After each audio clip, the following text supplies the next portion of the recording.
마시려고 제가 이제 좀 이렇게 커피가 왔네요. 커피 한 잔 마시면서 커피가 아니고 차가 왔네요. 누가 또 차를 갖다 주셨어요. 그래서 아, 오늘 우리가 부부 공부 해볼 거는 사실 사람이 없네요. 그래서 먹어보겠습니다.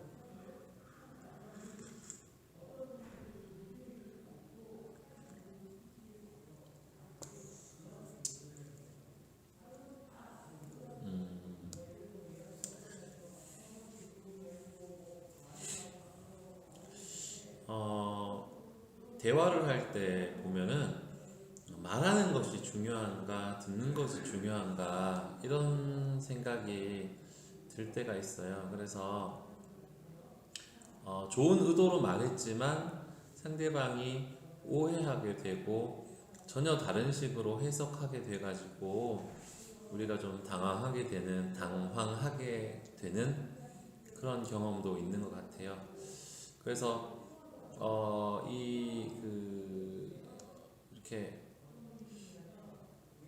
여러 가지 똑같은 장면을 바라보았는데도 다른 생각이 드는 겁니다. 겨울에 이렇게 눈싸움 하는 아이들을 보면은 정말 재밌겠다, 오랜만에 눈이 와서 뭐 이렇게 생각하거나, 또 한 사람은 쟤들 너무 손이 시려울 것 같아, 막 죽을 것 같아. 이게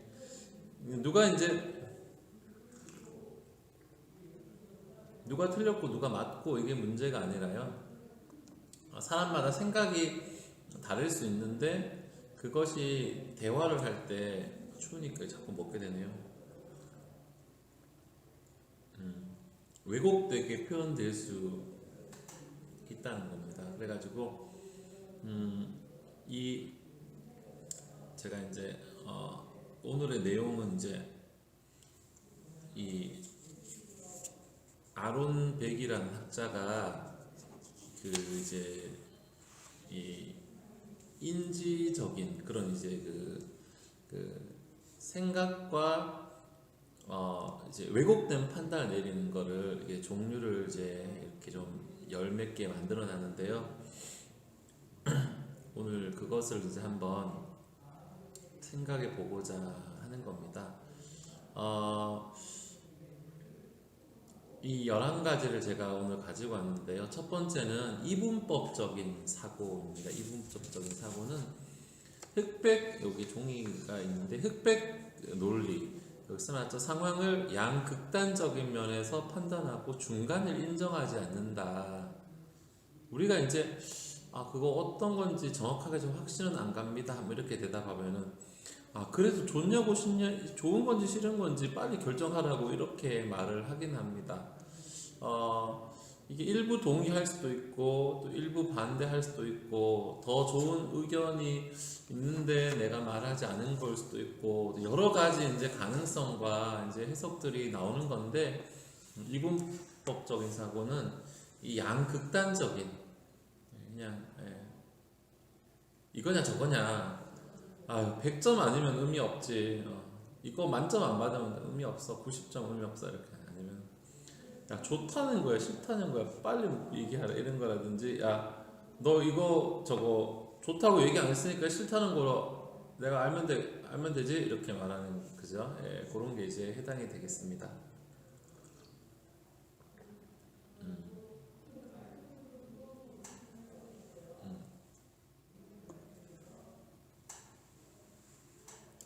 이거는 먹는 게 아닌가 봐요. 풀잎이 들어있는데. 네.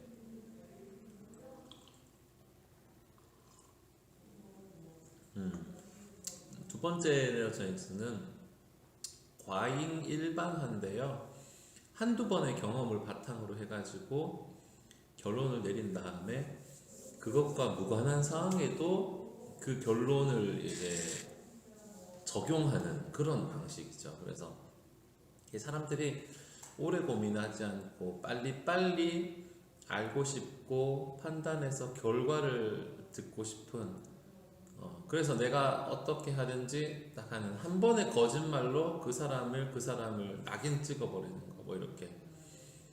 중국 사람이 특정 나라 비하가 아니라 여기 중국 사람들이 예를 들어서 내가 나 어디 갔었는데 그 중국인들이 너무 시끄럽게 했어. 그 사람들 진짜 예절이 없네. 그 나라 사람들은 예절 이런 식으로 해버리면은 과잉 일반화가 되는 거죠. 세 번째는 정신적 여과라고 선택적 추상화라고 부르는데 여러 정보들 중에서 일부를 뽑아내 가지고 그거를 이제 판단하게 되는 것이고 전체적으로 우리가 막 칭찬을 하고 좋은 말을 했지만 그 중에 일부 뭐 이렇게 보완할 점 같은 거 이야기하면 거기에 우리가 막 민감하게 반응한 것처럼 진짜 막 뭐 예를 들어 무슨 발표를 했는데 발표를 엄청 잘해가지고 막 칭찬할 부분을 여러 가지가 있었는데 뭐 예를 들어서 뭐 교수님이 아니면 뭐 상사가 요 부분은 조금 더 보완해서 이렇게 하면 좋겠다라고 얘기하면 그게 정말 이 뼈 아프게 다가오는 그런 게 되는 겁니다. 아니 이번에 이거 정말 잘 처리했어. 근데 요거만 좀 보완하면 정말 좋을 것 같아. 이렇게 얘기하면은 결국 내 아이디어가 별로란 거구나. 이렇게 그렇게 이야기해 버리는 게 되는 거죠. 결국 내 거는 별로란 말이지. 이렇게 제가 써놨죠. 그리고 네 번째는 비약적인 결론인데요. 확인하지 않고 성급하게 결론을 내리는 방식입니다. 빨리 상대방이 카톡 보냈는데 1 숫자가 사라졌는데 바로 답을 안 하면 야 진짜 카톡 보고도 완전 나 무시하네 이렇게 결론을 내리는 직접 물어볼 수도 있는 문제일 수도 있고 확인하거나 들을 수 있는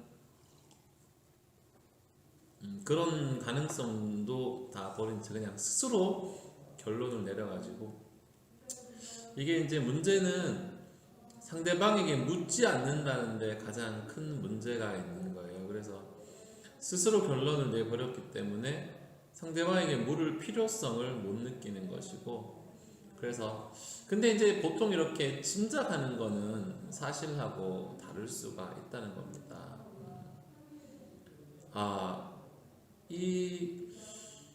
이번 주에는 나한테 따뜻한 말을 한 번도 하지가 않네. 직장 동료가 이번 주에 나한테 별로 인사를 잘 안 하네. 얘가 지금 나한테 완전히 화가 났구나. 뭐 이런 식으로 결론 내리는 거죠. 5번은 과대평가 또는 과소평가. 사건을 실제보다 확대하거나 축소하는 거. 상대방의 말이나 행동을 별것 의미 아닌 것처럼 축소해 버리거나 아니면 그것을 필요 이상으로 확대하거나 그죠? 선생님이 학생을 불러가지고 상담을 했는데 어떤 학생은 뭐 별거 아니라고 의미를 축소해 버리지만 어떤 학생은 그게 너무 막 의미를 확대해 가지고 내가 뭔가 좀 문제가 있구나, 내가 부족하구나. 어떤 사람들은 강점을 과장하고 어떤 사람들은 약점을 축소하는 것. 두 가지 다 이제 불안을 이제 다루는 방식인데 대화를 할 때 있어서 과대평가하거나 과소평가하거나 그런 것은 질문을 통해 가지고 정확한 의미를 확인해야 되겠죠. 그 선생님께서 뭐 우리 아이에게 리더십이 좋다고 했다. 그러면 우리 애는 반드시 크게 성공할 거다. 이런 거라든지 내가 그 잘했다고 누가 얘기하는데 그냥 운이 좋았을 뿐이야 라고 얘기하는 과소평가가 있을 수 있죠. 6번은 감정적 추론입니다. 막연한 감정을 느낄 때 그 감정에 따라서 결론을 내리는 방식이죠. 대부분의 경우에 사람들은 이 즉흥적으로 느끼는 대로 살아가고 뭐 정확한 이해보다는 감정에 기반해서 이제 살아가는 겁니다. 왜 그렇게 말하는 좀 느낌이 그래 이렇게 말하는 거. 이래가지고 뭔가 좀 모호한 뭔가 좀 내가 우리 아이들에게 뭔가 좀 죄책감을 느끼고 좀 그렇게 생각하면 나는 좀 좋은 부모가 아니다 라고 이렇게 생각하는 거죠. 네. 7번은 이 당위적 진술이라고 부르는, 이게 학자가 다 정리한 거예요. 이거는 뭐냐면은 당연히 해야 한다, 반드시 해야 한다, 유연하지 않고 개방적이지 않고, 이건 개인이 만들기 때문에 타인과의 관계에서 이렇게 문제가 생기는 겁니다. 왜라는 질문하지 않고 이유 없이 당연히 해야 되는 거다, 호기심은 필요 없고 기계처럼 움직이는 그런 삶을 살아가게 돼. 당연히 아빠는 절대로 눈물 흘려서는 안 돼. 부모는 정말 강해야 해. 친구라면 반드시 내 편을 들어줘야지. 네가 내 친구라면 내 편을 들어줘야지. 이렇게 얘기하는 것들이죠. 8번은 명명학인데요. 라벨링 앤 미스 라벨링이라고 학자가 붙였는데, 극단적이고 정당하지 않은 이름을 자기 자신에게 붙이거나 타인에게 붙이는, 천재, 바보, 쓰레기, 이기주의자, 천사, 이런 이름을 붙이는 그런 과정은 이 인간을 다양성을 보지 못하고 그 특정한 부분으로 전체를 평가하게 되는 거예요. 이기적이라고 판단되는 그 누군가도 또 다른 사람에게는, 자기 가족들에게는 천사 같은 사람일 수도 있지만, 우리는 빨리 그 사람을 상징하는 그 이름을 붙여가지고 그 사람을 예측하고 싶지만, 살아가는 그 대화 속에는 그것이 서로를 이해하는데 커다란 벽이 될 수도 있다는 겁니다. 난 실패자야, 난 정말 바보 같은 놈이야, 이런 거죠. 9번은 개인화라고 있는데 퍼스널리제이션이라고 써 있습니다. 자기하고 무관한 그런 사건인데도 불구하고 자신과 관련된 것으로 잘못 해석하는 것. 누군가가 늘 자신을 주목하고 있고 타인에게 평가받고 있다고 믿을수록 이런 이제 개인화가 우리 삶 가운데 딱 붙어 다니게 되는 겁니다. 개인화에 빠질수록 주체적으로 살아가기 어렵게 되고, 우리 삶의 방향이 늘 타인에게 맞춰지고 그에 맞게 행동하게 되고, 대화 역시 그런 방향으로 흘러가게 되는 거죠.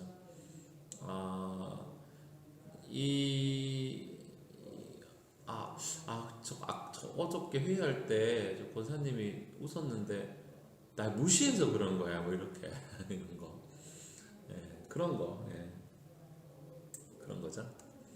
예, 10번은 재앙화인데요. 대안적인 거에 대한 가능성 없이 그 최악의 부정적인 결과를 예상하는 거죠. 반드시 내가 시험을 치면 망하게 되고, 수능을 칠 때는 배가 아프게 되고, 긴장하게 되고, 대학을 떨어지게 될 것이다, 이렇게 이제 나는 긴장하면 배가 아프니까 수능 시험 칠 때 배가 아파서 대학까지 떨어, 이렇게 생각해 버리는 겁니다. 여러 가지 대안되는 방향이 있을 수도 있는데 그런 좀 파국적인 해석을 한다는 게 바로 재앙화의 오류라는 거죠. 내가 이대로 이렇게 살아가면은 우리 자식들은 평생 가난하게 살 것이다. 내가 탄 비행기가 추락한다면 나는 완전히 죽게 되겠지. 제가 탈선하면 추락하겠다고 썼네요. 이런 이제 재앙화의 오류 같은 것도 있을 수가 있습니다. 여기 보면은 우리가 이 11가지 중에서 우리가 이런 식으로 생각하는 게 평소에 많이 있거든요. 그런 것들을 한번 살펴보면 좋습니다. 11번에는 독심술 마인드 리딩은 상대방이 어떤 생각을 하는지 물어보지 않은 채로 다른 사람의 마음을 마음대로 추측하고 단정하는 방식이죠. 아무리 아니라고 해도 옳다고 우기게 되고, 서로 내가 추측으로 맞다는 마음으로 상대방을 만나게 되면 독선적으로 너 지금 나 지금 싫어하는 거지, 너 억지로 지금 나한테 잘해주는 거지, 이런 식으로 상대방을 괴롭힌다면 상대방이 받아줄 수가 없는 겁니다. 오래 아는 사람일수록 여기 빠질 수가 있어요. 가족이나 친구. 나 제 표정만 봐도 어떤 상태인지 알겠어, 이런 거라든지. 이 애가 지금 슬픈 게 분명하구나. 딱 보니까 난 알겠다. 이런 식으로 독심술의 오류에 빠질 수 있다는 겁니다. 이번 한 주간 동안 이 11가지를 생각해 보면서 어떤 그 오류들이 내가 빠져보았었는지 한번 생각해 보시고 나누어 봤으면 좋겠습니다. 네.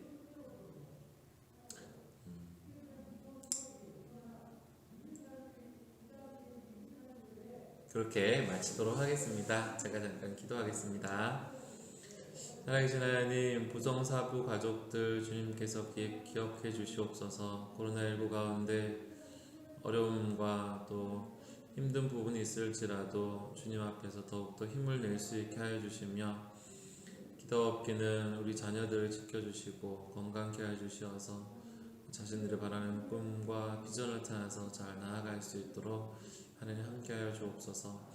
하나님, 같은 사건을 바라보아도 다르게 생각하고 다르게 판단할 때가 있습니다. 하나님, 눈을 들어서 또 하나님께서 우리 눈을 열어주셔서 또 대화하고 바라보고 질문함으로 인하여서 더욱더 서로 간에 또 대화를 통해 가까워질 수 있는 우리 부성사부 모든 가족들이 되게 하여 주옵소서. 예수님의 이름으로 기도합니다. 아멘. 반갑습니다.